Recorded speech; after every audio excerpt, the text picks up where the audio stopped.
Hello students, welcome back to our YouTube channel. Today we'll be continuing with our part 3 of chapter number 2 of OCM, that is Principles of Management. So we are going to start with the topic Management Principles by Henry Ford, which is very important topic from your explanation point also and for the examination and board part also. The principles developed by Henry Ford were totally new for that era. While giving these principles, Henry Ford said, "These are only directive principles. The success of these principles depend upon the sharp sense of management. It is a task of wisdom." So while giving these 14 principles, Henry Fayol clearly stated that these are directive principles. This means these are the directions how it is to be done. These are directive principles. These are not short principles. The success of these principles depend upon the sharpness and the wisdom of the management, how intelligently the management take these principles and adopt them by making some changes in it according to their organizations and implement it. Okay, with his rich experience and knowledge, he presented 14 important principles. How many? 14 important principles about the management. And what are they? They were division of work, discipline, subordination of individual interest to general interest, centralization, order, stability of personal tenure, esprit de corps, authority and responsibility, unity of direction, remuneration of personnel, scalar chain, equality, initiative, unity of command. So we'll start with first one. First one is division of work. Now what is division of work? Let's see. In management, more weightage is given on higher efficiency of employees and managers. Division of work is necessary to increase efficiency of employees and managers. Specialization is also possible through division of work. Means a division of work should also be encouraged, should always be encouraged and enhanced in the management. More division of work, we can more rely on the specialization. For example, if I, being a teacher, I teach 7 classes, so there are chances that I cannot teach 7 classes that much effectively. But if my work is shared and I have been given 2 or 3 classes, then I will be teaching in that classes very much effectively and efficiently. So division of work leads to specialization. Next is discipline. Industrial discipline established by certain kinds of rules and code of conduct, and as a result, governance takes place in unit. When employees are more, then control become easy through discipline and code of conduct. Employees' interest in job increases. Managers even can take work easily. Means discipline should always be there in the business organization or business unit. The more disciplined the organization is, the more interest of employees increases in job, because if something is going as per code of conduct, as per rules and regulations and discipline, the one will always have faith in it. One will always have faith in it. Third is unity of command. The concept of getting command from only one superior is called unity of command. Unity of command is very simple. It simply states that there should be order from only one superior. The command should flow from only one superior to subordinate. The principle suggests that employees should get order only from one superior for any job or activity. Not more than one boss or not more than one superior should be there for any particular job. For example, if I am assigned a work of making a product, I am assigned a work of producing something. So if I am getting command from 4, 5 or 6 managers, they all will be having different ideologies and the work will get destroyed. So instead of that, there should be always command from one superior. Next is authority, that is power and responsibility. Again, very easy and yet important point. Power and responsibility have two sides of coin. Power without responsibility and responsibility without power are incomplete. For example, if you are assigned responsibility to do some job, for example, you have assigned this responsibility to maintain discipline in the canteen while lunch break or while short recess break, but you are not assigned the power to take decisions against those who are not listening properly, then you will not, then the outcome will not be that much effective. And it is same as well, if you have assigned power but not I am having power to scold any children, but I am having not responsibility to maintain the discipline in the cafeteria, then also the output will not be effective. So power and responsibility should always go hand in hand, so the outcome is the one which we want. Next is unity of direction. Planning is an outline for future. This can be done through job division and specialization. If deviation are found during planning, then direction guidance is provided. This direction should be given by superior authority only. Unity of direction is also somewhat that there should be unity of direction, means the channel, the information should be very clear that we need to move ahead in this direction only.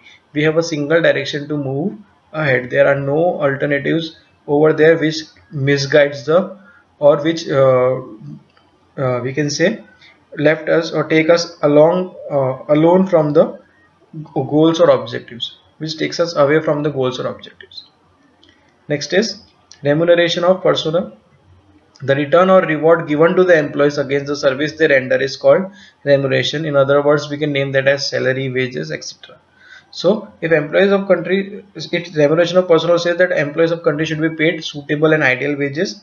This makes the owner-employees relation stronger. And if the employees think that they are getting equally paid or properly paid, then they will show the symptoms of higher efficiencies in their work. So more wages or reward should be given to those workers which are showing higher efficiency. So except these, other promotional schemes should also be implemented, like bonus, profit sharing, representation in the management committees, etc. Next is centralization. The business unit should decide the extent of centralization or decentralization it wants to adopt so as to have a proper management. Centralization and decentralization both are very much necessary. If the top owners or the top persons do not want to dilute their powers, uh, they will be having a wish of centralization. But centralization is adopted when the business unit is small. If the unit is big, it is highly advisable to leave centralization and decentralization to be accepted, and the power should be decentralized so that efficiently work can be done. Eighth is scalar chain.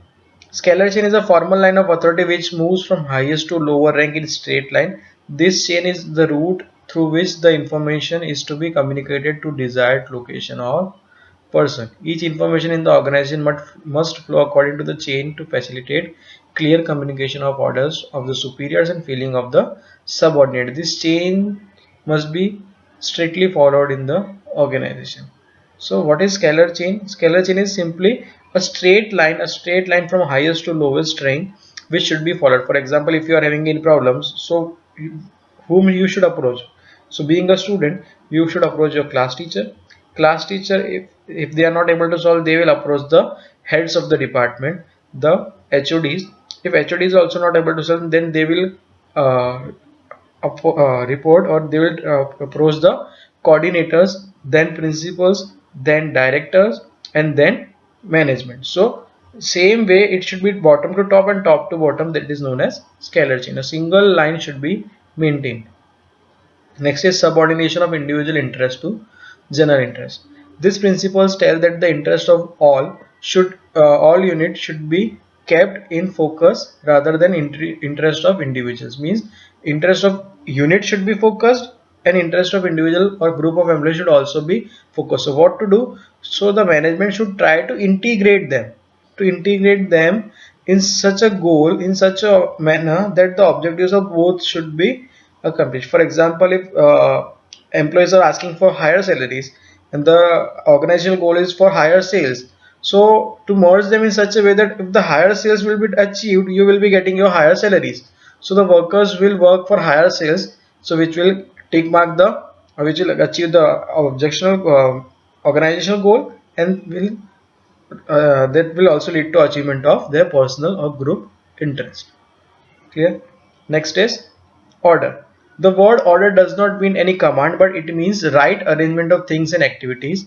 This principle states there should be proper order for everything. A proper order should, here order doesn't mean command, here order means a proper arrangement should be there. Favor is of the view that in every organization there should be a fixed place for everything to facilitate smooth working and avoid wastage of resources. A fixed place should be allotted to everything, so it will lead to smooth working and will also avoid the wastage of resources. Now comes the 11th one, equality. Since the employees are human beings, practical approach should be adopted to handle them. Superiors should behave appropriately and uniformly while taking work from them, Effort should be made to establish equality in the unit by informal way instead of legal or traditional way. These principles believe that behavior of employees is based on faithfulness, attitude, uniformity, and justice in the unit. This is very simple principles. It is said that employees are also human beings, so the superior should behave appropriately and uniformly while taking work from them, and effort should be made to implement equality in informal way, because as much as it is in the informal way, instead of legal or traditional way, the more faith in the business unit or business organization is developed. Clear? Then stability of personal tenure. Personal here means employees and tenure means time period. So personal tenure here means how long a employee is attached with the organization, that is known as stability of personal tenure. Stability means no frequent change, termination, that is cancellation or transfer. This principle says that in an organization, whenever an employee is appointed for a job, he should not be removed or transferred from that position frequently. Whenever someone is appointed, he or she should not be removed or transferred from that position frequently. Permanent and stable employees are asset of any business unit. As the employee remains for a long time in any unit, his knowledge of any system results in more productivity and also decreases labor turnover rate. If permanent and stable employees are always asset to business, the longer he is attached with the unit, the his productivity also increase, and it will reduce the labor turnover rate for him also, and as well as for other colleagues also. Then initiative. Quality of entrepreneurship is necessary for industrialists. In the same way, there should be equality of initiation of in employees. There should be quality of initiation in employees. Due to initiation, strength of independent working in an employee develops, and it increases their leadership quality. Industrialists should provide such atmosphere that employees can enthusiastically participate in initiation. Initiation means bringing out some creative ideas, some innovative ideas. So the organization should always enhance the workers which are coming with some new ideas, some enthusiastic ideas. So initiation should always be encouraged. And last one is esprit de corps. Esprit de corps means feeling of oneness. Success of any industrial unit lies in mutual relation of managers and employees. Hence, there should be harmony in both the classes. Managers should generate group feeling among employees. If all employees will work together, then achievement of goals become easy. So a feeling of oneness should always be developed in the organization, in the industrial units. The more feeling of oneness is there, the group will work more enthusiastically with more harmony, and they will achieve the goals easily. Henry Fayol also said that the above list is not the last list of management principles. Managers can add new principles based on their experiences, research, and knowledge. These principles can be implemented in all kind of activities like business, political, economic, and social. Now coming to the last topic of this chapter, that is contribution of Peter F. Drucker in the field of management. Now, who was Peter F. Drucker? Peter F. Drucker was a well-known management guru. He was also a famous writer, philosopher, and an educator. Peter F. Drucker gave more importance to human as asset of business unit. He gave the concept of management by objective and principles of self-regulation. Under management by objectives, Peter says that there should be uniformity in aim of employees and managers for achieving the aims. Drucker also contributed significantly in human resource management, marketing management, and stress management. And due to his contribution in such fields, he is also called as the father of modern management. Peter F. Drucker is called as the father of modern management. Frequently asked in the MCQs, who is known as father of modern management? Peter F. Drucker. So that's all from the chapter number 2. Hope you guys have enjoyed. For any queries, fill out the comment sections. Happy learning.